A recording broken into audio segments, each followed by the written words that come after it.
कल हम लोग क्या डिस्कस किए थे बेटे? रेजिस्टेंस किस फैक्टर पर डिपेंड करता है? टेम्परेचर पे देखे थे। जैसे 3 डिफरेंट मटेरियल पहले कंडक्टर के बारे में डिस्कस किए थे, राइट। फर्स्ट हम लोग क्या किए थे? यदि मटेरियल आपका कंडक्टर हो,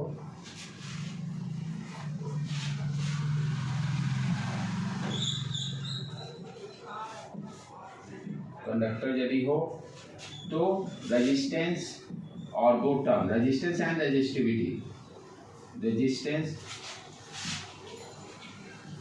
and resistivity R and rho, दोनों क्या देखे थे? टेम्परेचर बढ़ने से दोनों फैक्टर, दोनों resistance and resistivity for conductor increase करता है, राइट। उसमें ये आप पता नहीं कि डायरेक्टली होगा कि क्या होगा, लेकिन दोनों बढ़ने से बढ़ेगा या घटने से घटेगा। ग्राफ भी देखे थे हम लोग। स्टार्टिंग में लो टेम्परेचर पे कर्व रहता है, उसके बाद सडन टेम्परेचर के बाद स्ट्रेट लाइन आ जाता है। यदि मटेरियल सेमीकंडक्टर हो तो इस केस में रेजिस्टेंस एंड रेजिस्टिविटी दोनों डिक्रीज करते हैं टेम्परेचर के साथ। Resistance and resistivity both term decreases with increase in temperature. फिर उसके बाद कुछ एलॉय जैसे नाइक्रोम, टंगस्टन और मैग्नीज, ये सारे जो हैं टेम्परेचर बढ़ाने घटाने से रेजिस्टेंस उसका ऑलवेज कांस्टेंट एंड टेम्परेचर से इंडिपेंडेंट रहता था, रेजिस्टेंस एंड रेजिस्टिविटी बोथ। इसीलिए जितने एक्सपेरिमेंट हम लोग करते हैं एलॉय, नाइक्रोम एलॉय यूज करते हैं कि टेम्परेचर बढ़ाने से उसका रेजिस्टेंस वैल्यू बढ़ेगा घटेगा नहीं। ये सारी चीज़ें कल हम लोग डिस्कस किए थे। अब क्या है, मार्केट में जो यदि आप दुकान से शॉप पे जाओगे, जितने इलेक्ट्रॉनिक्स डिवाइसेज रहते हैं सारे में रेजिस्टेंस लगे रहते हैं। जितने आपका टीवी का हो या जो भी इलेक्ट्रॉनिक्स इक्विपमेंट हो, एवरीवेयर रेजिस्टेंस रहते हैं, राइट। तो मार्केट में जब रेजिस्टेंस आप खरीदने जाओगे तो जैसे आप देखते हो कि इस तरह से कुछ नहीं रहता है। वो कैसा रहेगा? एक छोटा सा सिलेंडर टाइप से, बहुत स्मॉल साइज, इधर टर्मिनल निकला रहेगा सिलेंडर टाइप से, और उस पर डिफरेंट कलर्स कोट किए रहे, colour red, blue, green, white, like that. 4 band type से इस तरह से रहेंगे। जैसे थोड़ा सा बड़ा बैंड बना दूँ, लाइक दैट। ये मान लो सिलेंडर हो गया, लेकिन रहेगा बहुत छोटा, इतने छोटा। तो इसमें 4 इस तरह से सर्कुलर शेप में कलर किया जाता है। वो कलर का मीनिंग देखेंगे क्या है। कोई ब्लू रहेगा, कोई ग्रीन रहेगा। बेसिकली कलर से ही हम उसका वैल्यू कैलकुलेट करते हैं, रेजिस्टेंस का वैल्यू क्या होगा। अब लिख क्यों नहीं देते हैं? लिख देते तो आसानी हो जाता। 10 ओम, 20 ओम, 30 ओम, 40 ओम।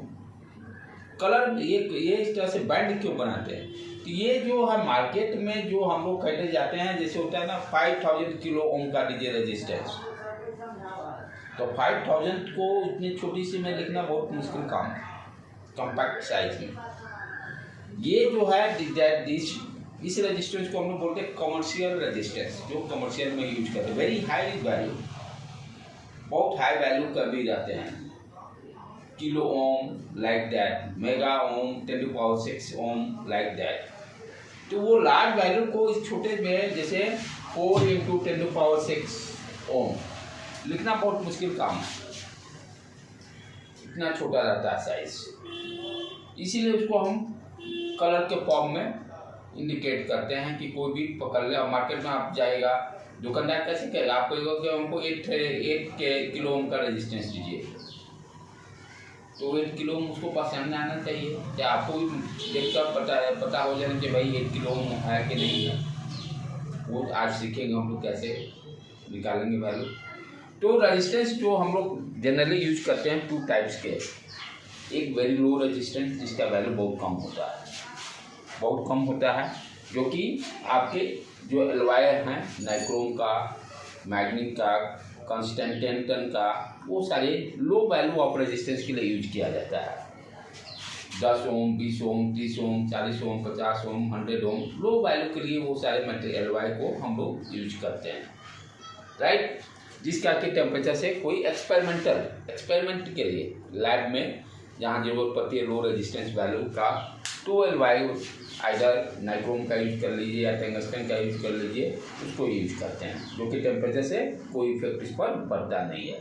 क्योंकि टेम्परेचर इफेक्ट पड़ेगा तो हम ब्लैक परफॉर्म वैल्यू हमको एग्जैक्ट मिलेगा नहीं।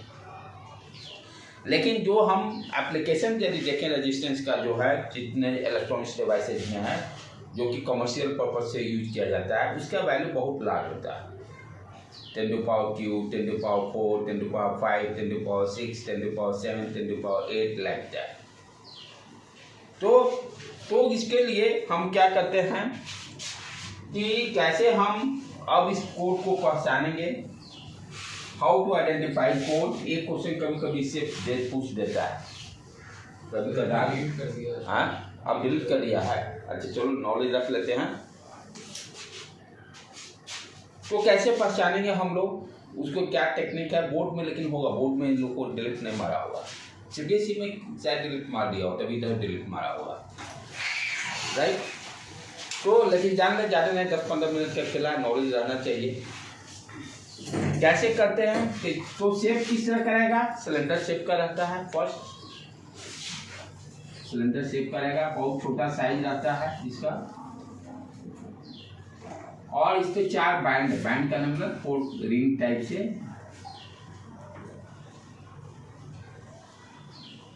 अब यही पेन है, एक कलर, ये इसी को बैंड 1 2 3 4 वो बैंड अलग अलग कलर के रहे हैं। अब इसको कलर कर दिया जाएगा डिफरेंट कलर से।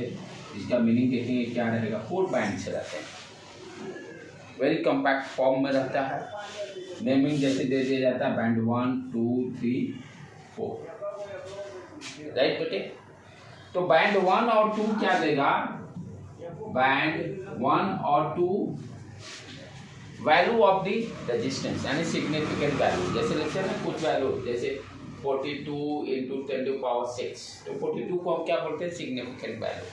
10 to the power 6 को मल्टीप्लायर बोलेंगे, यानी 42 तो फिक्स ही है, उसमें तो सोचना नहीं है। श्योर शॉर्ट सिग्निफिकेंट वैल्यू करने का मतलब मैथमेटिक्स में श्योर वैल्यू, राइट। तो बैंड 1 और 2 क्या देगा वैल्यू, जो कलर से हमको सिग्निफिकेंट वैल्यू 2 डिजिट जो फिक्स वैल्यू है वो बैंड 1 और 2 से मालूम चल जाएगा। बैंड 3 क्या देता है, मल्टीप्लायर, 10 to the power 6 होगा कि 10 to the power q होगा कि 10 to the power 4 होगा कि 10 to the power 8 होगा। ये किस बैंड से मालूम चलेगा, थर्ड बैंड से। तो थर्ड बैंड से band 2 gives the significant value of resistance resistance का सिग्निफिकेंट वैल्यू क्या है। बैंड 3 क्या देगा, बैंड 3 मुझे मल्टीप्लायर कि 10 का पावर q से मल्टीप्लाई होगा कि 10 स्क्वायर से मल्टीप्लाई होगा कि 10 to the power 9 से मल्टीप्लाई होगा, तो ये मल्टीप्लायर का वैल्यू देगा, क्या वैल्यू होगा। और बैंड 4 जो है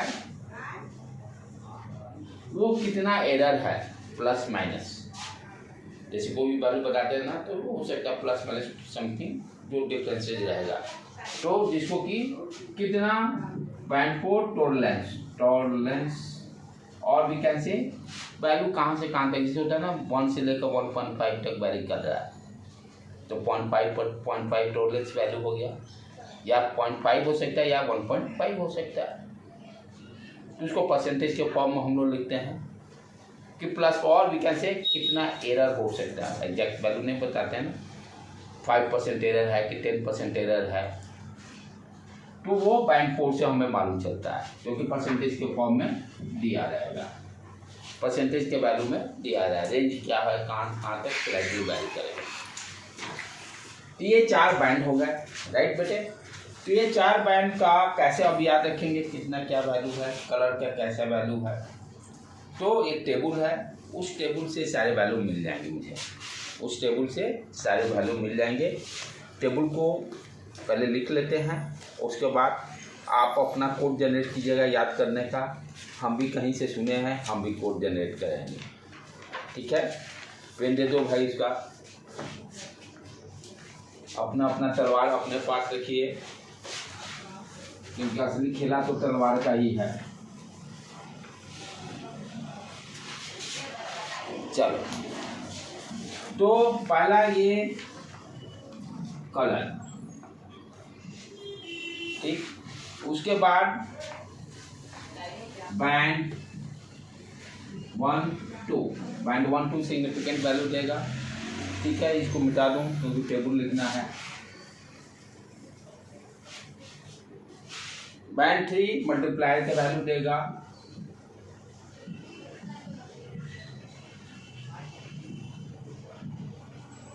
और बैंड 4 कितना परसेंटेज एरर है वो उस चीज की बात बताएगा, ठीक है। तो पहला कलर क्या है भाई, पहले कलर लिख लें, black, brown, dark, red, 4, orange, 5, yellow, 6, green, फिर 7, ब्लू, 8, वायलेट, 9, ग्रे, और कुछ ज़्यादा हो रहा है क्या, टोटल 9 ही है। 1 2 3 4 5 6 7 8, अच्छा 0 से ठीक है, 9, वाइट, ये ग्रे हो गया ना, 10 वाइट, ये कलर है। इस कलर को देखेंगे आप लोग तो दिमाग लगे कैसे याद करेंगे सीक्वेंस को, ठीक है। हम भी लास्ट में कहीं से सुने, हम भी बता देंगे। अब चलो आ जाओ, उसको लास्ट में भी रखते हैं, तुम लोग सोच के रखो क्या क्या उसको हो सकता है याद करने का। तो बैंड 1 और 2 ब्लैक यदि होगा तो सिग्निफिकेंट वैल्यू 0 ब्लैक का होगा, ठीक है।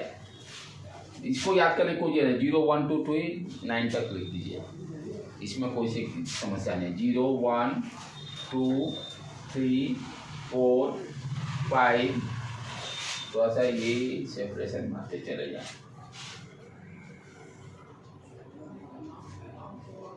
2 रेड का, 2 ऑरेंज का, 3 येलो का, 4 ग्रीन का, 5 फिर ब्लू का, 6 वायलेट का, 7 ग्रे का, 8 और वाइट का 9।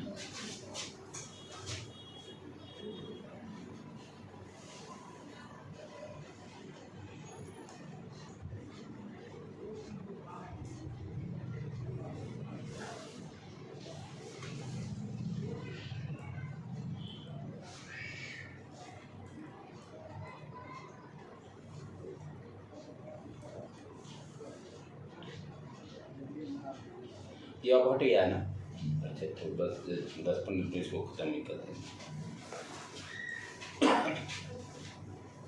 ये टेबल एनसीईआरटी में भी दिया हुआ है, हम लोग इसमें नया कुछ नहीं कर रहे हैं, उसी को छाप रहे हैं। आप लोग ब्लैक बोर्ड को छाप रहे हो। यदि इमेजिन करो कॉपी पेस्ट यदि नहीं है तो सारा लोग काम ही सब ठप हो जाएगा। एवरीवेयर कॉपी पेस्ट का ही खेल है। हम लोग जब कंप्यूटर में जो पढ़ाते हैं तो हम लोग तो सॉफ्टवेयर नहीं पढ़ाना रहता है, करता लोग यदि कॉपी पेस्ट हटा दिया जाए तो सब अपंग हो जाते हैं।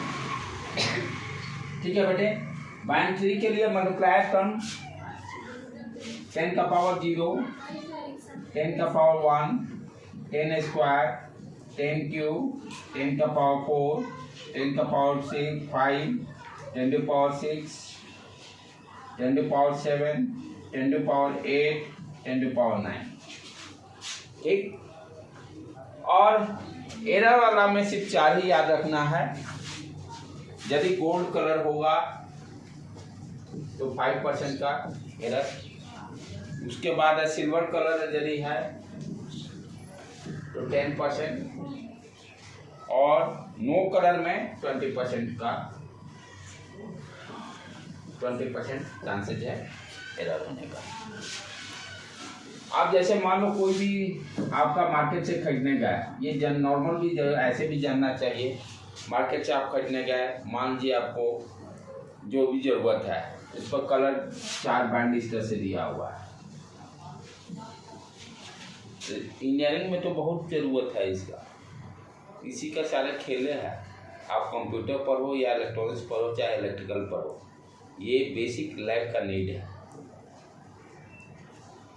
रेजिस्टेंस से नहीं पहचानिएगा तो लैब परफॉर्म कैसे कीजिएगा? विदाउट रेजिस्टेंस कोई लैब ही नहीं है।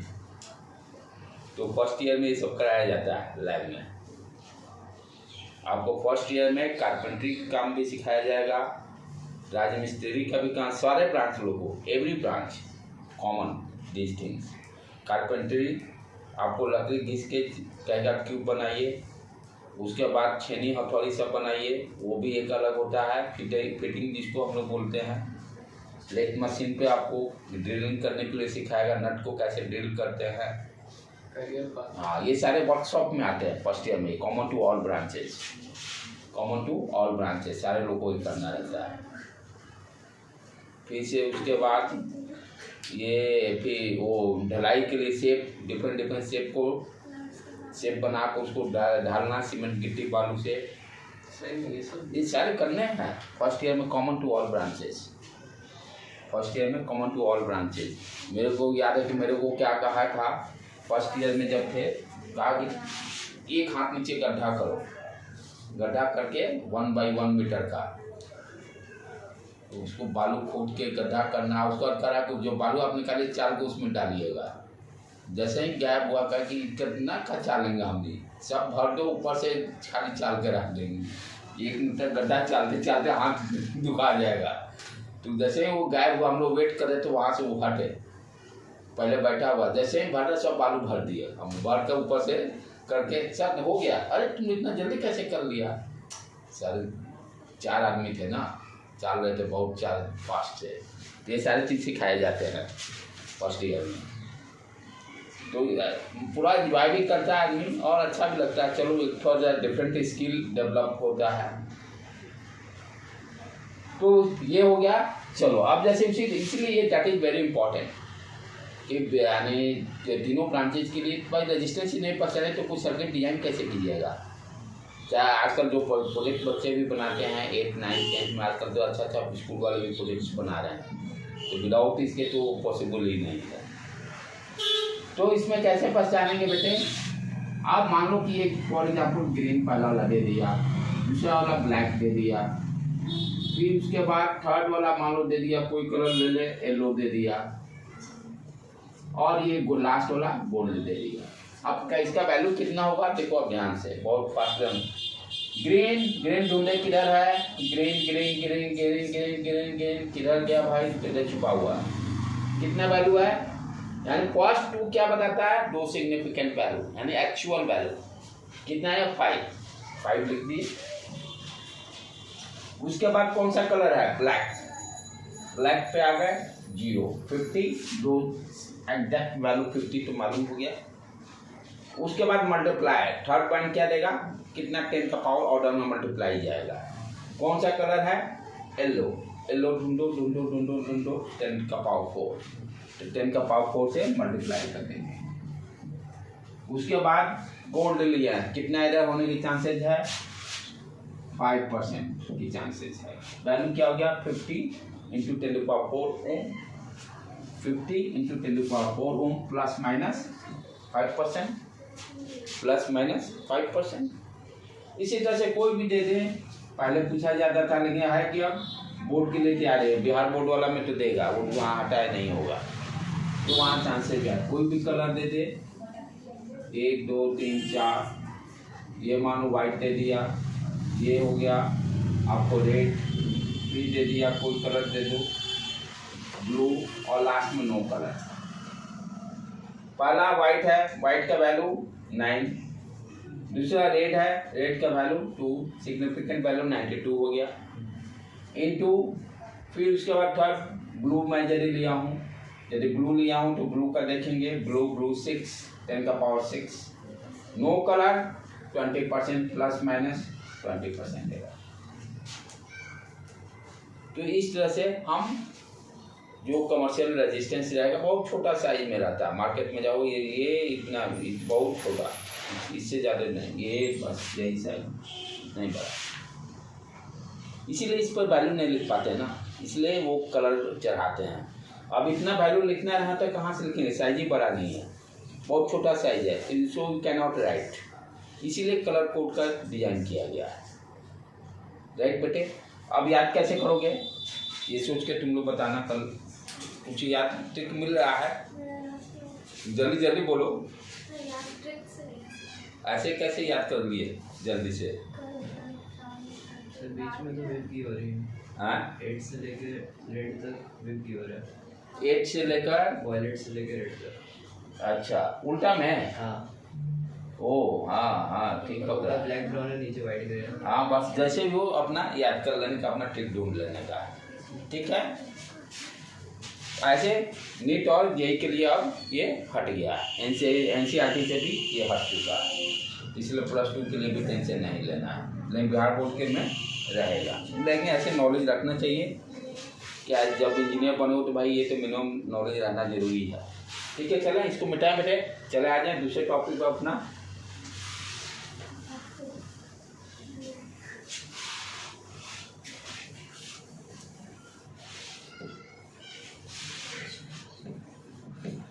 आप कुछ नया चीज सीखेंगे जो आप पहले 10th में नहीं पढ़े हो।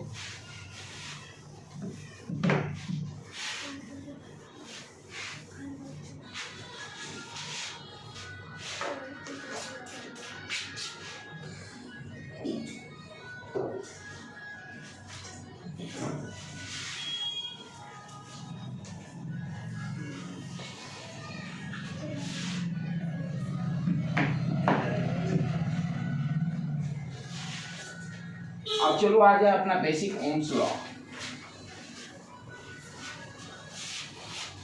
ओम्स लॉ का डेरिवेशन भी आता है बोर्ड एग्जाम में +2 में, उसको भी थोड़ा देख लेंगे, जाने हुए हैं बस उसको जस्ट रिवाइज कर लेंगे। वीना से ही सारा चीज़ चलना है, वीना बहुत फेमस इस चैप्टर का है, वीना को भूलिएगा नहीं, वीना भूलिएगा इस चैप्टर में ख़त्म हो जाएगा। वीने से सारे डेरिवेशन हैं, राइट बेटे। तो चलो तो अब नेक्स्ट अपना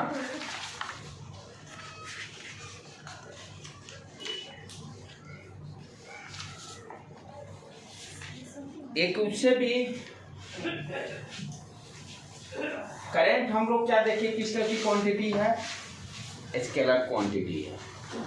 करंट किस तरह की क्वांटिटी है, स्केलर क्वांटिटी है। पोटेंशियल डिफरेंस स्केलर क्वांटिटी है। इलेक्ट्रिक फील्ड वेक्टर क्वांटिटी है। तो इलेक्ट्रोस्टैटिक में आप ध्यान से देखिए, पोटेंशियल और इलेक्ट्रिक फील्ड में ही दो जो रिलेशन हम लोग पढ़े थे, V = E.dr। एक टर्म जहाँ की स्केलर क्वांटिटी है, दूसरा टर्म वेक्टर क्वांटिटी है। पोटेंशियल स्केलर क्वांटिटी है और उसका analogy we can say, electric analogy में सेम नहीं कर सकते हैं, दो ही टर्म मेन है, पोटेंशियल डिफरेंस और इलेक्ट्रिक फील्ड। एक स्केलर दूसरा वेक्टर। ये हुआ पूरे इलेक्ट्रोस्टैटिक में, दो ही इंपॉर्टेंट फैक्टर हैं मेनली, पोटेंशियल डिफरेंस और इलेक्ट्रिक फील्ड, सारा पूरे थ्रू आउट पढ़े। उसी तरह से यहाँ भी करंट पर है हम लोग, स्केलर क्वांटिटी। जिस तरह से पोटेंशियल डिफरेंस का दूसरा फैक्टर वहाँ आपको दिखाई दे रहा है इलेक्ट्रिक फील्ड, यहाँ कौन सा है, करंट के जैसा ही काम करे, करंट ही रहे लेकिन करंट को एज ए वेक्टर के फॉर्म में we can represent, slightly modify करके रहेगा करंट का ही, लेकिन करंट को कैसे अब आप वेक्टर फॉर्म में रिप्रेजेंट करेंगे, क्योंकि करंट क्या है, स्केलर क्वांटिटी है। सिंपल एडिशन, अलजेब्रिक एडिशन कर रहे हैं, क्या करंट को हम वेक्टर फॉर्म में रिप्रेजेंट कर सकते हैं स्लाइटली मॉडिफिकेशन करके? उसका नाम अब क्या चेंज हो जाएगा उस चीज को देखिए। तो वो टर्म क्या है, करंट डेंसिटी।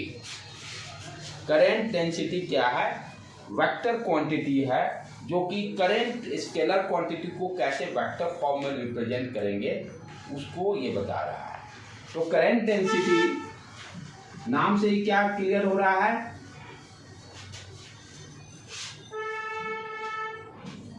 करंट डेंसिटी यानी करंट पर unit area I upon A क्या है, करंट डेंसिटी क्या बता रहा है, इसको जे से रिप्रेजेंट करते हैं हम लोग। वेक्टर क्वांटिटी है करंट का, वेक्टर क्वांटिटी है और इसका फॉर्मूला क्या होगा, आई upon A. I upon A क्या है, करंट, तो ये तो स्केलर क्वांटिटी है। एरिया वेक्टर हम लोग जानते हैं, एरिया क्या है, एरिया वेक्टर ऑलरेडी पहले हम लोग इलेक्ट्रिक फ्लक्स में पढ़े हैं, वो वेक्टर क्वांटिटी है। एरिया जो है वेक्टर क्वांटिटी होती है, एरिया वेक्टर इलेक्ट्रिक फ्लक्स में पढ़े थे ना, E dot A equal to Q epsilon naught, Q internal upon epsilon naught. और एरिया वेक्टर कैसे निकाल देते, जैसे इसका एरिया वेक्टर निकालना आता है इसके परपेंडिकुलर, ये एरिया वेक्टर का डायरेक्शन हो गया, राइट। किसी भी सरफेस का जो परपेंडिकुलर होगा वो क्या देगा, एरिया वेक्टर का डायरेक्शन। तो यहाँ पे हम क्या कर रहे हैं, करंट डेंसिटी आई अपॉन ए हो गया एरिया वेक्टर, तो इसको हम क्या बोलते हैं, करंट डेंसिटी, राइट। अब इसका डायरेक्शन करंट डेंसिटी का किधर होगा, जो करंट का डायरेक्शन, कोई मान लो कंडक्टर है, करंट इसमें आई इधर फ्लो कर रहा है, तो इस क्रॉस सेक्शन एरिया, ये देखो यही क्रॉस सेक्शन एरिया है, ध्यान से देखो, तो सरफेस एरिया क्या देख रहे हैं, करंट के परपेंडिकुलर है। सरफेस एरिया, ये क्रॉस सेक्शन, ये क्या है, ये सरफेस एरिया हुआ ना, ये क्रॉस सेक्शन का जो सरफेस एरिया हो गया, इसी के परपेंडिकुलर करंट जा रहा। ये जो एरिया हम यहाँ डिस्कस करते हैं, per unit cross section area भी बोलते हैं हम लोग, जब करंट डिफाइन करते हैं, यूनिट टाइम में कितने number of charge unit cross section area से फ्लो कर रहा है, दैट इज कॉल्ड करंट। तो ये जो सरफेस एरिया जो होगा, ये सरफेस एरिया क्या देख रहे हैं, करंट के परपेंडिकुलर ही है। अनदर वे और क्या बोल सकते हैं कि क्रॉस सेक्शन का जो एरिया वेक्टर का डायरेक्शन और करंट का डायरेक्शन दोनों सेम, एरिया वेक्टर इसका ये, करंट भी इसी डायरेक्शन में आगे बढ़ रहा है, तो करंट यानी एरिया वेक्टर और करंट दोनों पैरेलल में रहेंगे, एरिया वेक्टर का यही डायरेक्शन। या इसी चीज को और क्या बोल सकते हैं, surface area of the cross section, area vector नाम हटा दिया, क्या नाम दे दिया, सरफेस एरिया। ये सरफेस एरिया हो गया, सरफेस एरिया हमेशा करंट के परपेंडिकुलर रहेगा, करंट के परपेंडिकुलर रहेगा। और या आप क्या बोलोगे, एरिया वेक्टर और करंट का दोनों का डायरेक्शन एक पैरेलल रहेगा, दोनों वर्ड सेम ही है। तो जब हम करंट को वेक्टर फॉर्म में डिफाइन करते हैं तो उसको क्या बोलते हैं, करंट डेंसिटी। और करंट डेंसिटी कैसे डिफाइन करें, I equal to I upon A, I upon A, ठीक है। तो अब ध्यान से देखो, इसको हम आई को हम क्या लिख सकते हैं, I equal to J dot A, I equal to J, क्योंकि ए क्या है, एरिया वेक्टर, वेक्टर क्वांटिटी है, J dot A, J dot dot product लगा, इधर देखो स्केलर क्वांटिटी आ गई। जैसे मान लो इसी तरह से ये थोड़ा सा और इसको अंडरस्टैंड करो अच्छी तरह से, ये मान लो इस तरह से एरिया वेक्टर हो गया थोड़ा तिरछा, ठीक है, और करंट फ्लो कर रहा है ये डायरेक्शन। अब मुझे आई निकालना है, what is the value of I in terms of J and A, in terms of J and A. तो यहाँ ध्यान से देखो क्या दे, जब ये डिफाइन किया गया है करंट और आई के बीच में, करंट क्या है, हमेशा सरफेस एरिया के परपेंडिकुलर है, सरफेस एरिया के परपेंडिकुलर है। तो लेकिन अब क्या हो गया है, सरफेस एरिया तो इस तरह से हो गया है, यहाँ इस तरह से शो करे तो इस तरह से हो गया सरफेस एरिया, और करंट ज़्यादा इस डायरेक्शन से। तो हम क्या करेंगे, इस सरफेस, तो इसका वेक्टर देखें तो ये वेक्टर एरिया, या तो इस सरफेस एरिया का हम परपेंडिकुलर ले लें, ये सम इंक्लाइन बनाया ना सरफेस से, ये सरफेस एरिया हॉरिजॉन्टल से सम इंक्लाइनेशन, तो इसका दो कंपोनेंट होगा, एक परपेंडिकुलर वाला, एक हॉरिजॉन्टल वाला। तो एक परपेंडिकुलर कौन सा, ये मान लो थीटा एंगल बना रहा है वर्टिकल से, ए कॉस थीटा, ए कॉस थीटा, ये है ना सरफेस एरिया। इसी तरह से तो इसके दो कंपोनेंट, जब जैसे कोई भी लाइन इंक्लाइन हो गया, थीटा एंगल बना गया, ये मान लो ए वेक्टर है, इसके दो कंपोनेंट होंगे, ए कॉस थीटा, ए साइन थीटा। मैंने वर्टिकल से बन दिया कि वर्टिकल से थीटा एंगल इंक्लाइन हो गया क्रॉस सेक्शन, तो उसका वर्टिकल से क्रॉस सेक्शन, तो ये वर्टिकल कंपोनेंट ए कॉस थीटा, यदि इसका सरफेस एरिया ए है तो, क्योंकि कंडीशन क्या दिया जा रहा है, करंट डेंसिटी जो डिफाइन किया जाए, करंट हमेशा परपेंडिकुलर टू दिस सरफेस, जिस तरह से फ्लक्स को डिफाइन करते थे E dot d s, flux जो डिफाइन करते थे याद होगा, E dot d s, E और d s, electric field, electric flux जो डिफाइन करते क्या बताते थे, electric flux number of lines passing to the surface area perpendicular to the surface area, surface area के परपेंडिकुलर कितने number of lines electric lines जा रहे हैं, उसी को फ्लक्स बोलते थे, उसी को फ्लक्स बोलते थे। फाई जो हम लोग क्या बोलते थे कि electric field lines surface area के कितने number of electric field lines surface area के परपेंडिकुलर कितने क्रॉस आर पार जा रहा है, जितने नंबर ऑफ लाइंस आर पार जाएगा वो फ्लक्स कहलाता था। जैसे ये मान लो ये है 1 2 3 परपेंडिकुलर, 3 गया तो फ्लक्स 3 लाइंस जा रहे हैं लेकिन परपेंडिकुलर, तभी तो ई डॉट डी एस लिखते थे। यहाँ भी उसी तरह से कि करंट जो होगा सरफेस एरिया के परपेंडिकुलर जाएगा, सेम फ्लक्स वाला ही काम करंट का यहाँ, तो इसीलिए आई इक्वल टू हम क्या लिखे, जे डॉट ए। यहाँ पर क्या हो गया, थीटा एंगल है तो जे आई, ये थीटा एंगल हो गया, ठीक है, तो जे ए कॉस थीटा हो जाएगा। अब इस केस में यहाँ पर देखें, जब परपेंडिकुलर हो गया तो आपका क्या हो गया, परपेंडिकुलर के केस में, एक मिनट रुक जाना बेटे, थोड़ा सा कुछ गड़बड़ जा रहा है क्या, ये थीटा एंगल बनाया, हाँ थोड़ा सा ये एक कंपोनेंट कलर ले रहा है, कंपोनेंट कलर ले रहा है, ये ए साइन थीटा जाएगा यहाँ पर, ये एक देख लेते हैं। एरिया वेक्टर ये हो गया इसका, थोड़ा सा बेसिक पे आ जाए, बेसिक फॉल्ट जा रहा है, ये इंक्लाइन प्लेन है, एरिया वेक्टर का डायरेक्शन यही होगा इसके परपेंडिकुलर, ठीक है। तो ये यदि वर्टिकल से ये थीटा एंगल बनाया तो ये 90 माइनस थीटा, ये थीटा यहाँ बनाएगा, एरिया वेक्टर हॉरिजॉन्टल में कितना हो गया, ए कॉस थीटा, और वर्टिकल में ए साइन थीटा, ठीक है। तो यहाँ पर क्या हो जाएगा आपका, ए साइन थीटा, तो थीटा जब 90 डिग्री होगा तभी आई साइन 91 हो जाएगा, साइन 91 हो जाएगा, ठीक है। यानी कहने का मतलब हम फाइनली रिलेशन क्या निकाल रहे हैं, प्रॉब्लम जो भी होगा तो ऐसा हो सकता है, मैं प्रॉब्लम इंक्लाइन इस तरह से देना चाहिए था ये सरफेस। तो करंट और इसमें रिलेशन क्या डेवलप हो रहा है, I equal to J dot A, जिस तरह से फ्लक्स हम लोग डिफाइन कर रहे थे, सेम उसी तरह से करंट को यहाँ हम लोग डिफाइन कर रहे हैं, करंट को डिफाइन कर रहा है I equal to J dot A. Finally मोटे तौर पे क्या कहें, करंट को how to define in vector form, current density से हम डिफाइन करेंगे। करंट डेंसिटी क्या हो गया, करंट पर यूनिट एरिया, करंट पर unit area. What is the current, I equal to A dot J, I equal to A dot J, ये formula हम लोग देखेंगे। इसके बाद हम लोग क्या देखेंगे, ओम्स लॉ, जो क्लास 10 में पढ़े हैं। अब ओम्स लॉ अभी तक हम लोग क्या देखते थे, ओम्स लॉ को दो फॉर्म में यहाँ भी रिप्रेजेंट करेंगे, स्केलर फॉर्म में और वेक्टर फॉर्म में। वेक्टर फॉर्म में सीखेंगे हम, स्केलर फॉर्म में हम लोग जानते हैं 10th क्लास में del V directly proportional to I, यहाँ की डेल बी क्या होगा, potential difference, scalar quantity, I भी स्केलर क्वांटिटी, तो स्केलर फॉर्म रिप्रेजेंटेशन हुआ। तो जो ओम्स लॉ हम लोग 10th क्लास में पढ़े हैं, वहाँ पर हम क्या ध्यान दिए हैं, टेम्परेचर को कांस्टेंट रखे हैं। जो ओम्स लॉ प्रैक्टिकली लैब में परफॉर्म किया गया है एक्सपेरिमेंट में, वहाँ पर क्या रखा गया कंडीशन, टेम्परेचर कांस्टेंट होना चाहिए।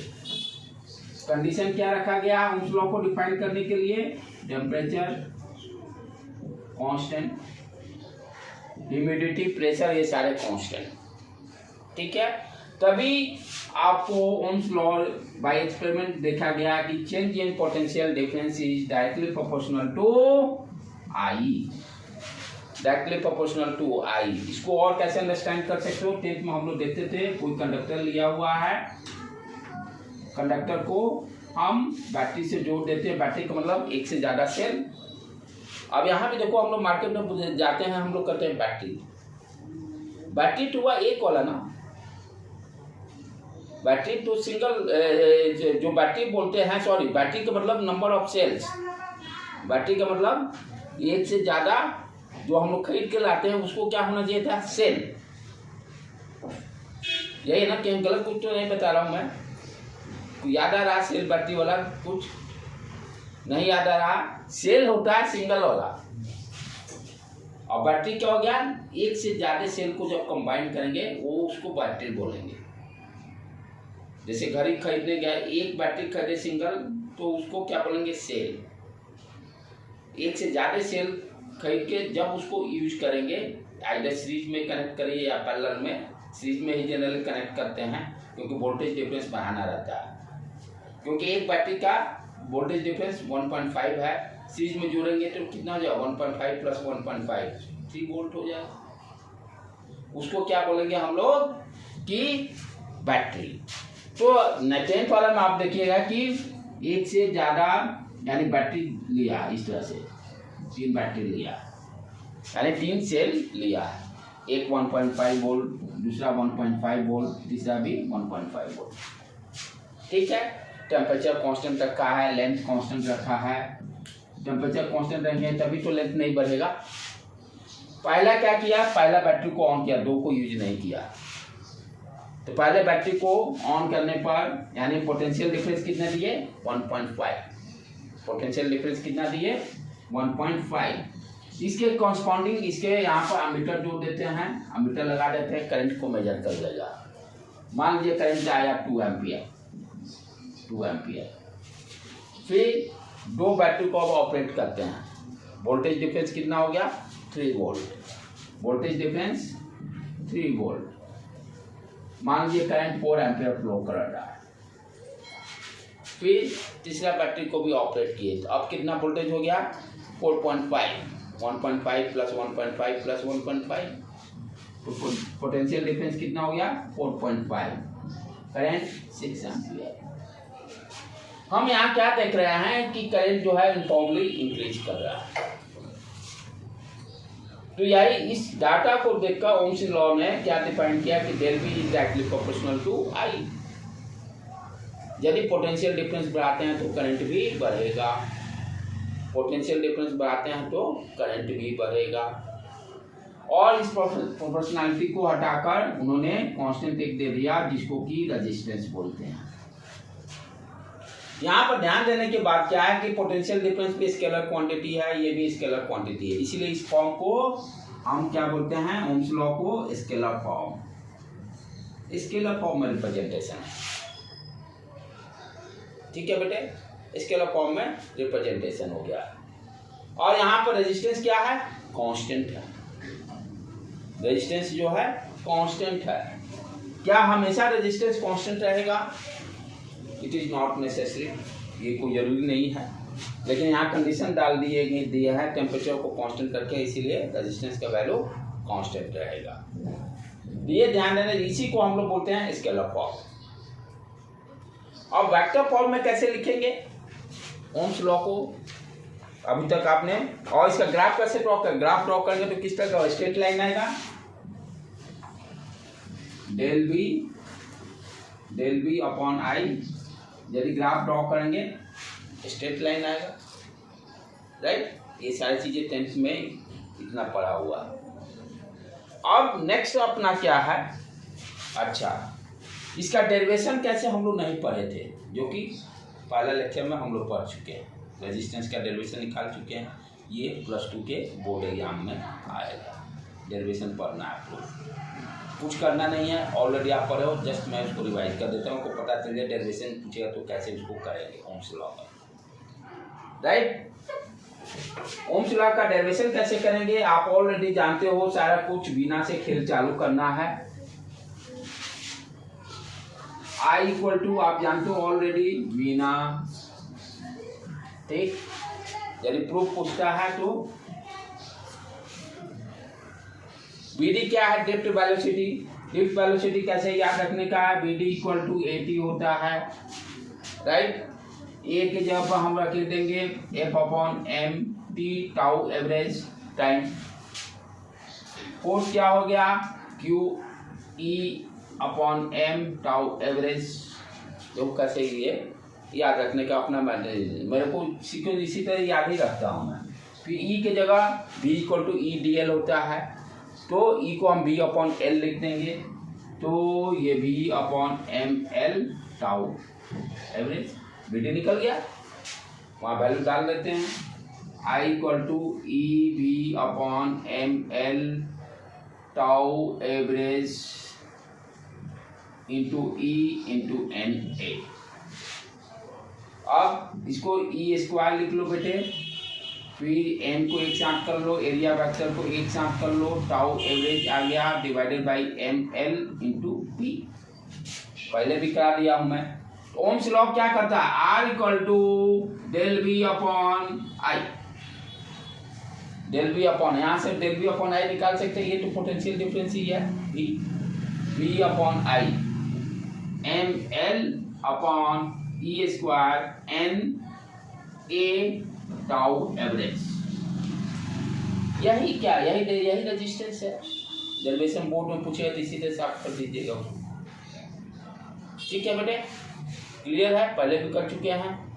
तो डेरिवेशन है, डेरिवेशन पूछेगा तो आप इस तरह से ओम्स लॉ का डेरिवेशन आप कर दीजिए, स्केलर फॉर्म में पूछता है तब। अब वेक्टर फॉर्म में कैसे लिखेंगे उसको अब देखते हैं। अब कैसे उसको याद रखेंगे, पहले याद करने के लिए ट्रिक सोचे। How to remember in vector form Ohm's law. Ohm's law को वेक्टर फॉर्म में कैसे याद करेंगे, पहले उसको दिमाग लगाते हैं, तब उसका डेरिवेशन भी देख लेंगे। तो ओम्स लॉ का वेक्टर फॉर्म यहाँ पर मैं अभी लिख दिया, J equal to sigma E. Current density J vector है, इलेक्ट्रिक फील्ड भी वेक्टर है। ओम्स लॉ वेक्टर फॉर्म में इसी तरह से लिखते हैं, J equal to sigma E. Sigma क्या हो गया, कंडक्टिविटी। सिग्मा क्या हो गया, कंडक्टिविटी। कल बताया था ना, कंडक्टिविटी क्या है, रेसिप्रोकल का उल्टा। कंडक्टिविटी हाई का मतलब good conductor, electron easily flow करेगा, उसकी रेजिस्टिविटी कम होगा। रेजिस्टिविटी और कंडक्टिविटी दोनों रेसिप्रोकल हैं। हाई कंडक्टिविटी करने मतलब रेजिस्टिविटी कम, रेजिस्टिविटी उसका यानी दोनों रेसिप्रोकल हैं। यहाँ पर J equal to sigma E. Sigma क्या है, कंडक्टिविटी। कंडक्टर मेटल का सबसे ज्यादा कंडक्टिविटी, नाम से ही क्लियर है। हाई कंडक्टिविटी, इलेक्ट्रॉन आसानी से फ्लो कर सकता है। ये कैसे आया इसको देखते हैं, पहले याद करने की ट्रिक ढूंढे ये फार्मूला को। अभी हमने क्या किया, स्केलर फॉर्म में लिखना जान गया, del V equal to R I. R I, अब देखो कैसे याद करें। इलेक्ट्रोस्टैटिक में पोटेंशियल का डिफरेंस स्केलर क्वांटिटी है, उसको जस्ट एज इसके वेक्टर फॉर्म में लिखना रहेगा, तो हम ई से असाइन कर लेते हैं। एंड डेल बी का एनालॉगी वेक्टर फॉर्म में इलेक्ट्रिक फील्ड। तो डेल बी को हम यहाँ ई फॉर्म लिख दिए वेक्टर फॉर्म में। कैसे इसको याद रखेंगे उसके लिए उपाय बता रहा हूँ, ठीक है। आर का वेक्टर फॉर्म रेजिस्टिविटी इस तरह से याद, R equal to rho L by A जानते हैं ऑलरेडी। तो आर को रिप्लेस कर लेंगे वेक्टर फॉर्म में लिखने के समय रो से, और आई को जे जानते हैं, अभी सीखे। आई जो स्केलर क्वांटिटी है उसको वेक्टर फॉर्म में लिखना होगा, तो जे से रिप्रेजेंट करेंगे। जे क्या बेटे, जे डॉट ए। अभी डॉट टू डॉट कुछ नहीं सोच रहा है, ये तो याद करने का उपाय बता रहे हैं, याद करने का उपाय। अब क्या करेंगे, रो को इधर भेज देते हैं, E अपॉन रो। 1/रो क्या होता है? सिग्मा। तो we can write sigma E। क्या किए फिर से बता रहा हूं, स्केलर फॉर्म हम जानते हैं del V equal to R, ऐसे तो याद भी हो जाता है J equal to sigma E del V equal to, लेकिन ये जानना चाहिए कि भाई एनालॉगी कैसे क्या हो रहा है। पोटेंशियल डिफरेंस का analogy vector form electric field, R का रजिस्टिविटी से कर दिए, करंट का जे से कर दिए और रो को इधर भेज दिए, सिग्मा फॉर्म में आ गया।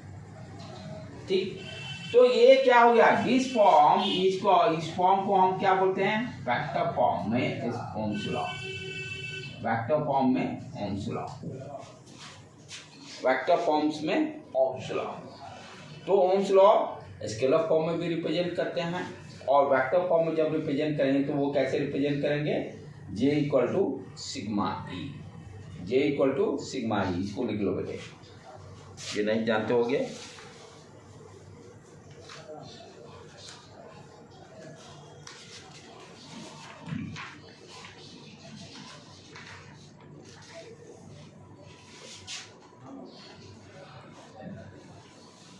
J इक्वल टू सिग्मा ई।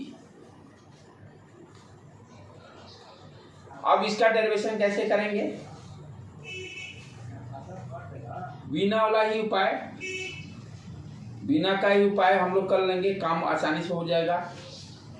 कैसे होगा, ये देखो,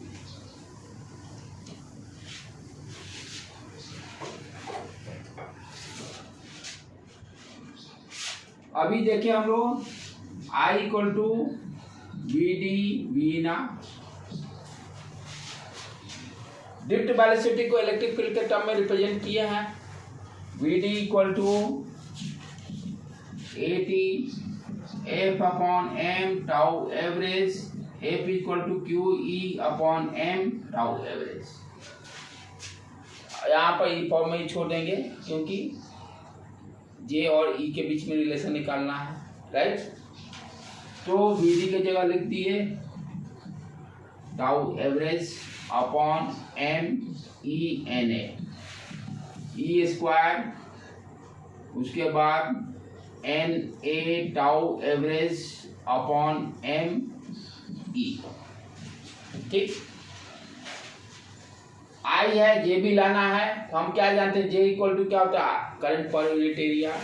इस एरिया को इधर लेके आ जाते हैं, ये क्या हो जाएगा, I upon A equal to, इधर क्या बच गया, E square N tau average upon M E, right बेटे। ये क्या हो गया, जे, और यही ये क्या होगा, रजिस्टिविटी, रजिस्टिविटी, ये J equal to sigma E, J equal to sigma E, J equal to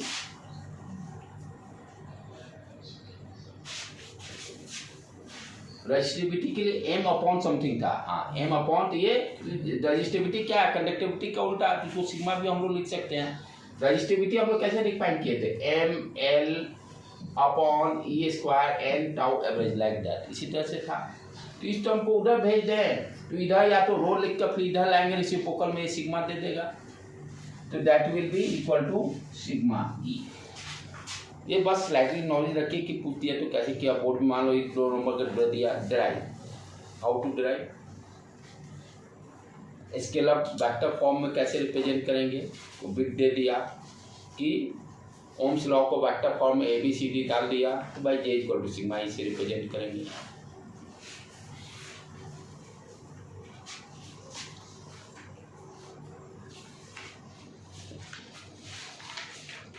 अब असली खेल खेलना आप चालू करें, ये सब तो बहुत राम कहानी बेसिक थ्योरी था, जो चीज़ अब काम का चीज़ आप पढ़ना चालू करेंगे। थोड़ा सा बेसिक दूंगा जस्ट, उसके बाद कल यानी नेक्स्ट में हम लोग प्रॉब्लम सीरीज कॉम्बिनेशन का पैरेलल का करेंगे।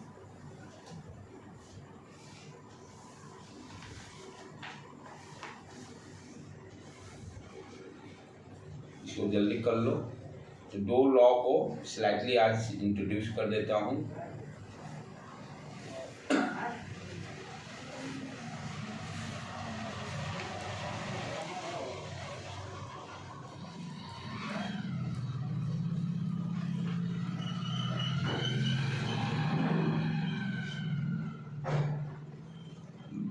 गया बेटे। तो सीरीज पैरेलल कॉम्बिनेशन के प्रॉब्लम को सॉल्व करने के लिए हमको दो लॉ पढ़ना पड़ेगा। सीरीज पैरेलल का तो समझ में आ गया, एग्जांपल दिए थे स्कूल प्रेयर और आसानी से। पैरेलल कॉम्बिनेशन होगा तो उसके cross potential difference same, series में होगा तो करंट सेम, सीरीज में होगा तो करंट सेम, पैरेलल में होगा तो पोटेंशियल डिफरेंस सेम होगा। सीरीज और पैरेलल प्रॉब्लम को सॉल्व करने के लिए हमें अब दो लॉ 10th में भी 10 स्लाइडली इंट्रोड्यूस हुआ था, उसको यहाँ पर अच्छी तरह से समझेंगे। और इसमें कुछ मैं अपना भी कॉन्सेप्ट दूंगा जो मैं बहुत दिनों से बच्चों लोगों को बताता हूँ इंजीनियरिंग में फर्स्ट ईयर में, और इलेक्ट्रिकल टेक्नोलॉजी जो सब्जेक्ट पढ़ता है, जिसमें कि यहीं से बेसिक स्टार्ट ही होता है। और ये सब्जेक्ट है बहुत tough for engineering first year student के लिए। मैक्सिमम बच्चे इसमें घुलटते हैं उस सब्जेक्ट में, कि रीजन बिहाइंड की करंट डिस्ट्रीब्यूशन उनको 11th 12th में क्लियर नहीं रहता। अभी जो आप पढ़ रहे हो यही कॉन्सेप्ट क्लियर नहीं होता है। प्राइवेट कॉलेज में जो बच्चे पैरा लेने जाते हैं, चाहे गवर्नमेंट में भी कुछ जो नहीं पढ़ते हैं वो भी घुलट जाते हैं। कारण क्या है? करंट डिस्ट्रीब्यूशन ही नहीं समझ में आता है। हाँ, ये जो अभी हम लोग पढ़ेंगे करंट डिस्ट्रीब्यूशन, इस समय उन्होंने ध्यान से पढ़ा नहीं, जिसका नतीजा वहाँ दिखाई देता है और लगभग घुलटते हैं। तो not easy paper for engineering first year के लिए। हाँ, जिसको करंट डिस्ट्रीब्यूशन पता है वो फटाफट मारते जाएगा। तो उसके लिए क्या है, दो लॉ दिया हुआ है, केसीएल एंड केवीएल। केसीएल का मतलब किरचॉफ्स करंट लॉ, और केवीएल का मतलब दो लॉ है। First one KCL, Kirchhoff's current law, और दूसरा क्या है, Kirchhoff's voltage law. Kirchhoff's voltage law पहला क्या दे रहा है, करंट लॉ करने का मतलब करंट के बारे में कुछ बता रहा है, करंट का कैसे डिस्ट्रीब्यूशन करेंगे। और केवीएल मीन्स कुछ वोल्टेज की ये बातें कर रहा है, कौन कहाँ पर यूज होगा उसको ध्यान देंगे। Kirchhoff's current law, Kirchhoff's current law को समझने से पहले एक चीज और ध्यान देना है कि जैसे मान लीजिए किसी पॉइंट पर, किसी भी पॉइंट पर एक से ज्यादा करंट, यानी एक से ज्यादा करंट यदि आके मिल रहा है, मोर देन वन, यदि दो करंट किसी भी पॉइंट पर एक से ज्यादा करंट जब मिलेंगे या वहां से करंट बाहर निकलेगा, इस मिड पॉइंट को, जैसे यहाँ पर मान लीजिए I1 करंट आया, ये I2 करंट आया, यहाँ से बाहर I3 निकला, तो इस पॉइंट को हम क्या बोलते हैं, नोड। इस पॉइंट को क्या बोलते हैं, नोड। एक से ज्यादा करंट, किसी भी पॉइंट पे एक से ज्यादा करंट यदि मीट करेंगे, that point is called node. Node is very important. अब ये जैसे ये इसको नहीं बोलेंगे, जैसे ये मान लीजिए रेजिस्टेंस है और फिर ये हो गया, यहाँ पर बैटरी जोड़ दिए, तो ये point that is not node. ये गया, ये गया, ये गया, सेम करंट जा रहा है ना। हाँ, इनकम, हाँ we can say right right, I am, ये करंट गया, जितना करंट गया उतना बाहर निकला। यहाँ पर ये करंट जितना गया उतना बाहर निकला, यानी दो ब्रांच, ये ब्रांच, इसको हम लोग क्या बोलते हैं, ये ब्रांच, एक ब्रांच, दो ब्रांच, लाइक दैट। तो किसी पॉइंट पे एक से ज्यादा करंट मीट कर रहा हो, उस पॉइंट को क्या बोलेंगे, नोड बोलेंगे। एनसीईआरटी में इसको कुछ स्लाइटली डिफरेंट नाम दिया, लेकिन मैं नोड ही बोलता हूँ। इसका नेमिंग कुछ अलग नाम दिया है, जंक्शन। हाँ, जंक्शन, मैं जंक्शन एक ही वर्ड ही बोलता हूँ, नोड, बच्चा को कंफ्यूजन नहीं रहा है, इसलिए मैं कहूँ ना कुछ मैं इसमें अपना अपना दिया। एनसीईआरटी में जंक्शन बोलता है, लेकिन मैं एक ही पॉइंट रखता हूँ, नोड, बस। किसी भी पॉइंट पर, जैसे ये पॉइंट है, इस पॉइंट पर एक करंट आया, इधर गया, फिर इधर निकला, तो एक से ज़्यादा, या इसको ब्रांच भी बोलते हैं, एक से ज़्यादा ब्रांच मीट करेंगे, ब्रांच में रेजिस्टेंस ही रहेगा, राइट। एक से ज़्यादा ब्रांच किसी पॉइंट पे मीट करेंगे, उसको हम उस पॉइंट को नोड करेंगे। अब इसका फायदा क्यों बार बार मैं नोड बोल रहा हूँ, ये नोड का कॉन्सेप्ट केसीएल में अब यूज करेंगे। Kirchhoff's current law, Kirchhoff's current law क्या करता है, sum of the current at that node point is equal to 0. Sum of the current इस पॉइंट पर sum of the current at the node equal to 0, यही line समझना है। यानी इस नोड पॉइंट पे जितने करंट आ रहे हैं सारों को सम करने पर 0 होगा। अब डायरेक्शन की ध्यान रखेंगे, या तो आप इनकमिंग करंट को पॉजिटिव मानिए या आउटगोइंग करंट को, किसी एक को पॉजिटिव नेगेटिव मानना पड़ेगा। और जिसको मानिएगा तो पूरे प्रॉब्लम में उसी को मानिएगा, ये नहीं कि बार बार उसको चेंज करना है। यदि इनकमिंग करंट को आप पॉजिटिव मानते हैं तो उसको पॉजिटिव मानिएगा, आउटगोइंग करंट को नेगेटिव मानिएगा।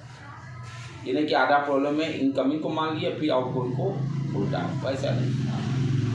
अब जैसे यहाँ पे मान लो कि ये करंट आया 2 एम्पियर, ये 3 एम्पियर और ये गया 5 एम्पियर। क्या कर रहा है? Sum of the current at the node equal to 0। तो इनकमिंग करंट को हम पॉजिटिव मान रहे हैं, यहाँ पर इनकमिंग करंट को पॉजिटिव मान रहे हैं और आउटगोइंग करंट को निगेटिव मान रहे हैं। ये कोई ऐसा रिस्ट्रिक्शन नहीं है, आप उल्टा भी मान सकते हो।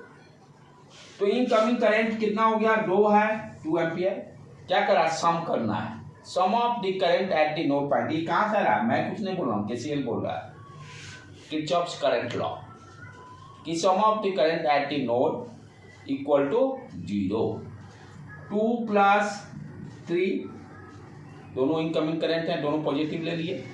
आउटगोइंग करंट -5, सम करने पे क्या आएगा?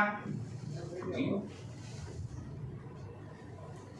ये रूल फॉलो होगा नोड पॉइंट पर। और इसी को अनदर वे कैसे लिख सकते हैं? इसी लाइन को, सम ऑफ द करंट को कैसे लिखेंगे? Incoming current equal to outgoing current. जितना करंट आएगा उतना करंट बाहर जाएगा, दोनों बराबर रहेंगे। इसी चीज को लिखे। ये देखो, इसी को यदि इनकमिंग करंट क्या है? 2 + 3, आउटगोइंग करंट क्या है? 5। देखो बराबर, व्हाट सेम।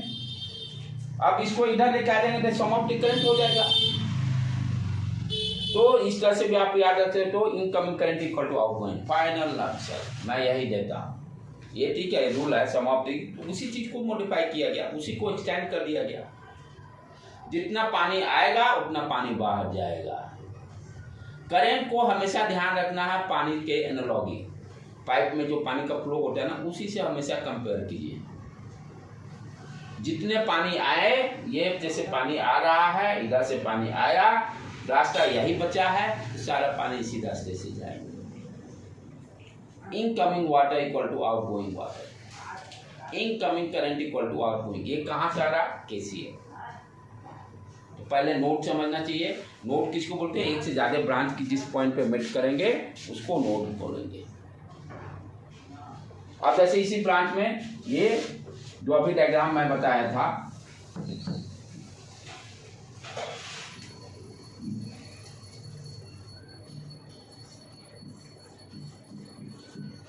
ठीक है, एक 2 एम्पियर हो गया, एक 3 एम्पियर हो गया। नहीं सॉरी, रेजिस्टेंस दिया 2 ओम 3 ओम 3 ओम। ये बैटरी 5 वोल्ट का दे दिया, ये करंट आई गया। अब ध्यान से देखो, करंट डिस्ट्रीब्यूशन में करंट यहां से, इसको पाइप समझो, इसको पाइप समझो जिससे पानी फ्लो हो रहा है। ये चला पानी, यही रास्ता, जो यानी वायर क्या है? पानी का रास्ता देने का।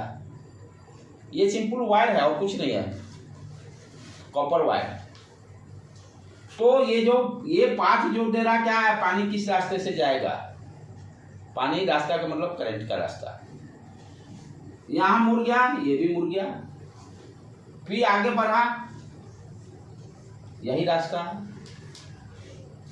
फिर आगे चले, इसके क्रॉस करंट, ये आई माने तो यहाँ भी आई करंट रहेगा।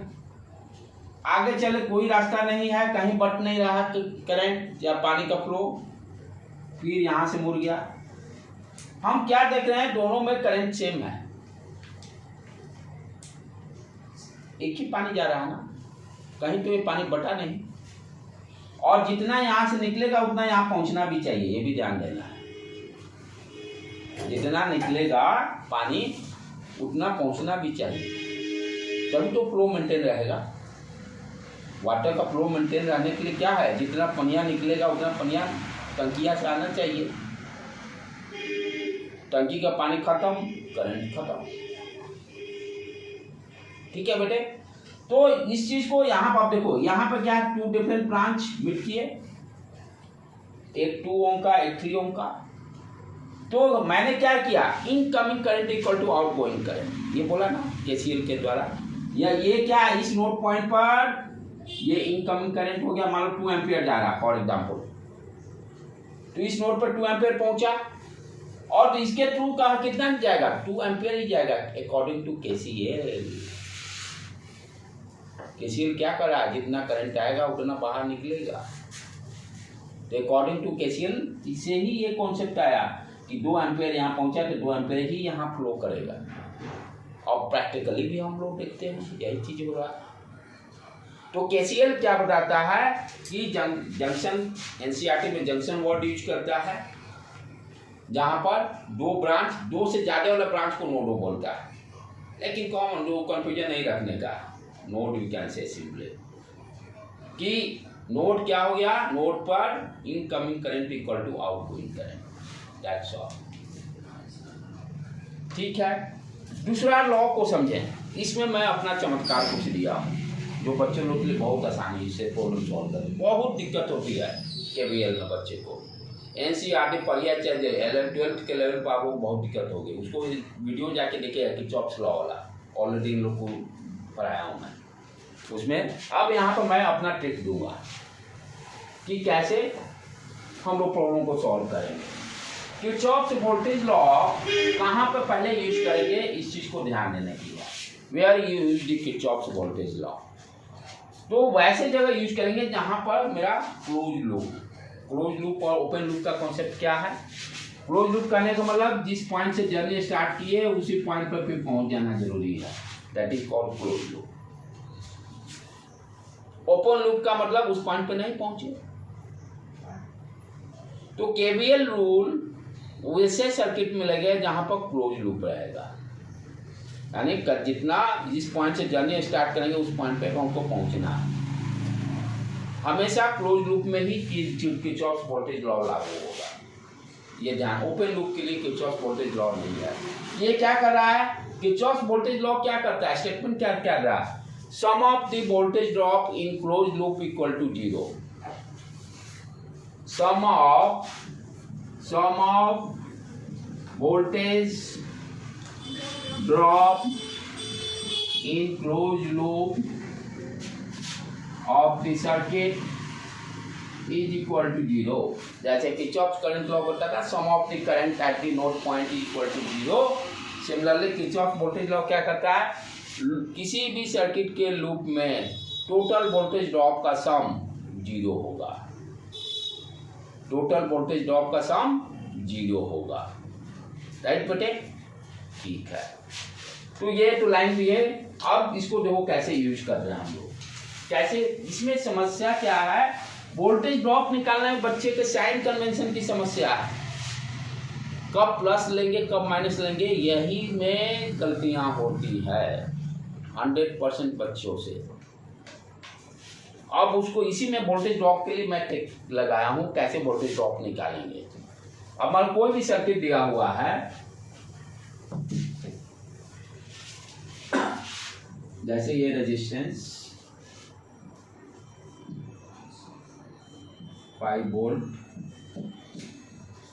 2 ओम, 4 ओम। आपसे क्वेश्चन पूछ रहा है कि find the voltage drop across 4 ohm, find the voltage drop across 4 ohm। 4 ohm के क्रॉस यानी इसके क्रॉस वोल्टेज ड्रॉप निकालना है, कितना होगा। ठीक है, चलो अब इसमें मैं कॉन्सेप्ट अपना लगाने जा रहा हूँ और ध्यान से इसको समझना, जहाँ रुकना होगा मुझे रोक देना, जहाँ नहीं समझ में आएगी। कॉन्सेप्ट क्या कर रहा है, sum of the voltage drop in close loop equal to 0, यानी जितने कंपोनेंट होंगे जहाँ जहाँ सब जगह हम वोल्टेज ड्रॉप निकालेंगे। कंपोनेंट करने मतलब बैटरी रेजिस्टेंस, वायर तो है ही नहीं, सिंपल वायर हो तो यहाँ वहाँ तो रेजिस्टेंस है ही नहीं, तो किसका वोल्टेज ड्रॉप देखना हुआ, बैटरी का देखेंगे, रेजिस्टेंस का देखेंगे, उस पॉइंट पर हम रुक जाएंगे जर्नी। तो पहला तो क्लोज लूप कैसे डिसाइड करेंगे, मान लो यहाँ से हम जर्नी स्टार्ट किए, यहाँ से जर्नी स्टार्ट किए और गए हम इस पॉइंट पर पहुंचेंगे और सारे जगह का वोल्टेज ड्रॉप निकालकर सबको सम करके 0 कर देंगे। ठीक है, यही रूल कर रहा है। अब ध्यान देने की बात क्या है कि अब देखिए ये बैटरी क्या है, पॉजिटिव है, ये माइनस है। मैं यहाँ से अपना करंट यहाँ से मान लेते हैं, करंट आई यहाँ से निकला और सर्किट में क्लॉकवाइज, एक ही डायरेक्शन क्लॉकवाइज डायरेक्शन में आप करंट लीजिएगा। ये भी ध्यान देने की बात है, एवरीवन टू इसको एक्सेप्ट करते हैं करंट को, ये नहीं कि आप करंट लिए एंटी क्लॉक ले सकते हैं, प्रॉब्लम आएगा आंसर, नो प्रॉब्लम, लेकिन एक कन्वेंशन फॉलो कीजिए तो प्रॉब्लम आपको सॉल्व करने में आसानी रहेगी। तो करंट हमेशा क्या लेंगे, क्लॉकवाइज डायरेक्शन। यहाँ से बैटरी से करंट, ऐसे भी जानते हैं पॉजिटिव टर्मिनल से करंट निकलता है, तो ये निकलेगा तो इधर तो नहीं जाएगा तो इधर ही जाएगा। आई करंट को हमेशा ध्यान रखिए, पानी का फ्लो है। ठीक है, चलो यहाँ से जर्नी स्टार्ट करते हैं ए पॉइंट से। पहले क्या मिला, रेजिस्टेंस 2 ओम का। ठीक है, वोल्टेज ड्रॉप को मैं हमेशा नेगेटिव मानूंगा और वोल्टेज इंक्रीज जहाँ होगा उसको पॉजिटिव। जनरल कन्वेंशन, ड्रॉप का मतलब घट गया, माइनस साइन से इसको इंडिकेट करेंगे। वोल्टेज ड्रॉप को, जहाँ वोल्टेज ड्रॉप होगा उसको मैं नेगेटिव मानूंगा और वोल्टेज जहाँ इंक्रीज होगा उसको पॉजिटिव मानूंगा। ठीक, यदि अब मैं अपने आप को मैं ए पॉइंट पर रख दिया, आप भी इमेजिन करो आप ए पॉइंट पे खड़े हो, आपने अपना मूवमेंट स्टार्ट कर दिया इस डायरेक्शन में, आप मूव कर रहे हो। ठीक है, यदि आपका मूवमेंट करंट के डायरेक्शन में है, कहां पर रुके हैं, इस रेजिस्टेंस के पास रुक गए क्योंकि हमको वोल्टेज निकालना है ना। यदि इस रेजिस्टेंस के पास रुके तो हम क्या करें, मेरा मूवमेंट और करंट का डायरेक्शन दोनों यदि सेम डायरेक्शन में होगा, यहाँ पर करंट भी इधर जा रहा है, मेरा भी मूवमेंट इसी डायरेक्शन में है, मेरा मूवमेंट और करंट का मूवमेंट यदि दोनों सेम डायरेक्शन में होगा रेजिस्टेंस के पास, तो वोल्टेज ड्रॉप होगा। मेरा मूवमेंट, माई मूवमेंट और करंट का डायरेक्शन कहाँ पर, रेजिस्टेंस के पास, यदि सेम होगा तो क्या होगा, वोल्टेज ड्रॉप होगा रेजिस्टेंस के क्रॉस। यदि यही उल्टा रहता, करंट मान लीजिए इस डायरेक्शन में जा रहा हूं, मैं इधर से आ रहा हूं, तो वोल्टेज इंक्रीज होगा रेजिस्टेंस के क्रॉस।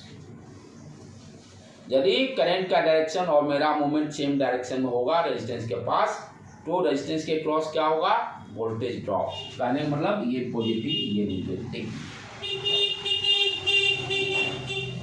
ये यही चीजें बुक्स में नहीं मिलेगी, यही मैं दिया हूं कॉन्सेप्ट कि करंट के डायरेक्शन में यदि मेरा मूवमेंट है तो रेजिस्टेंस के cross voltage always drop. Drop का मतलब माइनस साइन लगाएंगे, राइट। अब सर्किट लॉ लिखे, यहाँ चले, यहाँ पहुंचे तो क्या लिखे, V = IR, वोल्टेज ड्रॉप निकालना है, ओम्स लॉ यूज कर लेंगे। तो यहाँ पर I कितना करंट है, I, रेजिस्टेंस कितना है 2, निकल गया, साइन क्या दिए, माइनस। यही ट्रिक मैं दिया, करंट के डायरेक्शन में ही मेरा मूवमेंट, वहां पर हम रुके, देखिए जब मेरा मूवमेंट और करंट का डायरेक्शन दोनों पैरेलल सेम डायरेक्शन में है तो रेजिस्टेंस के क्रॉस वोल्टेज ड्रॉप होगा और साइन माइनस लगा देंगे। आगे बढ़े, फिर यहाँ 4 ओम आ गया, करंट किस डायरेक्शन में जा रहा है, करंट का डायरेक्शन ब्रांच के पास शो कर दीजिए, रेजिस्टेंस के पास। आप अपना मूवमेंट यहाँ पर शो कीजिए, यहाँ भी सेम है, तो 4 ओम के क्रॉस भी वोल्टेज ड्रॉप होगा। हम क्या लिख दिए, 4 × I, voltage drop V = IR ना, करंट और रेजिस्टेंस को मल्टीप्लाई करेंगे वही तभी वोल्टेज मिलेगा। अब आगे बढ़े, कोई रेजिस्टेंस नहीं है रास्ते में, simple wire, no voltage drop. Wire का मतलब नो वोल्टेज ड्रॉप, कोई वोल्टेज ड्रॉप नहीं हुआ, कोई वोल्टेज ड्रॉप नहीं हुआ। ये मोमेंट अपना ध्यान रखिए, आगे आए यहाँ पे आए। अब यहाँ पे आप देखिए कहाँ से जा रहे हैं, नेगेटिव से पॉजिटिव की तरफ जा रहे हैं, वोल्टेज इंक्रीज। बैटरी के क्रॉस क्या हो गया, इधर से इधर आप आ रहे हैं ना, हमको इस पॉइंट पे पहुंचना है। वोल्टेज इंक्रीज का मतलब पॉजिटिव, क्या लिखेंगे, +5। Sum of the voltage drop that will be equal to 0। ये यही कॉन्सेप्ट केवीएल दे रहा है। किसी भी क्लोज लूप में sum of the voltage drop that will be equal to 0, और एनसीईआरटी या कहीं भी आप माथा फोड़ते रहेगा ये चीजें नहीं मिलेगा। जब टिपिकल टाइप के प्रॉब्लम जो आएंगे कंपटीशन में, वहां पर ये देखिए चुटकी से प्रॉब्लम को कैसे आप सॉल्व करते हो इस कॉन्सेप्ट। इन लोग पिछला साल देखा है, कैसा भी प्रॉब्लम रहा है तो आसानी से प्रॉब्लम को हम सॉल्व कर लेते हैं। अब यहाँ पे क्या हो गया, -2i -4i +5 = 0। करंट निकाल लेंगे, 4 × 6 6i +5 0। i कितना आ गया, 6i = 5, i का वैल्यू 5/6, करंट आ गया। 10th में आप क्या देखते थे, करंट सेम है, रेजिस्टेंस सेम है, वैसे भी कर सकते हैं, लेकिन अभी हमको ये तरीका सीखना। ये तो बहुत सिंपल प्रॉब्लम दिया हूँ समझाने के लिए। करंट निकल गया, हमें पूछा क्या, वोल्टेज ड्रॉप अक्रॉस 4 ओम, वोल्टेज ड्रॉप अक्रॉस 4 ओम। करंट मालूम हो गया। अब यहां भी ये भी क्लियर हो गया, ये प्लस है ये माइनस है, ड्रॉप हुआ है, ये पॉजिटिव टर्मिनल ये नेगेटिव टर्मिनल, तो वोल्टेज कितना आ गया, यहाँ पर ड्रॉप होगा, वोल्टेज ड्रॉप होगा, तो वोल्टेज ड्रॉप होगा तो कितना होगा, V 5/6 × 4, 5/6 × 4 वोल्टेज ड्रॉप है, राइट बेटे। तो इस तरह से निकालेंगे। और प्रॉब्लम सभी देखिए, उसको शुरुआत की है हम लोग, उसको आज जाकर किरचॉफ्स लॉ का जो है उसको देखिएगा, और इसमें बहुत सारे सिमेट्रिक प्रॉब्लम करेंगे इसमें नेक्स्ट वीक में 2-3 दिन। इसी से क्वेश्चन यही सब आने हैं। अभी तो ये सारे तो हम लोग ऑब्जेक्टिव के लिए अभी तक किए, थ्योरी टाइप से जो क्वेश्चन पूछेंगे चाहे बोर्ड एग्जाम में पूछेंगे उसके लिए, लेकिन इस पूरे चैप्टर का यही खेला है, KCL KVL रूल में मास्टरी करना है। ठीक है बेटे, आज यहीं पर रहने देते हैं।